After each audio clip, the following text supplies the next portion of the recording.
আমি অসুস্থ থাকলে আমার কোরিয়ান শাশুড়ি এসে আমাকে দেখাশোনা করে কি না।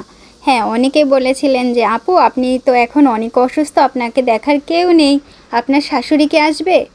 না রে ভাই না, আমার শাশুড়ি নিজেই অসুস্থ।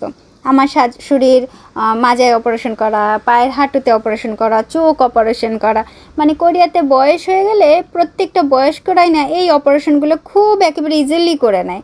তারপরে তারা অনেক ভালো থাকে, তারা হাঁটাচলা করতে পারে, মোটামুটি তাদের নিজেদের একটা চালাতে পারে, যে কোনো সমস্যা হয় না। কিন্তু আমাকে এসে দেখার মতো শক্তি বা সামর্থ্য আমার শাশুড়ির নেই, কারণ আমার শাশুড়ি এত জার্নি করে আমাদের বাড়িতে আসতে পারে না। সে প্রথম থেকে বলে রাখছে যে এত দূরে বাসে করে বা গাড়িতে করে যাওয়া তার পক্ষে সম্ভবই না।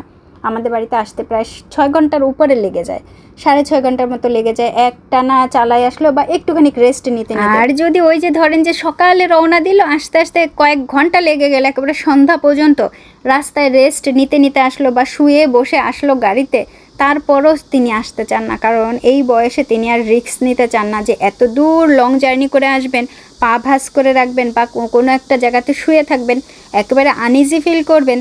এইটা কোরিয়ানরা কখনোই করে না। যত যাই হোক আমি ভালোই আছি।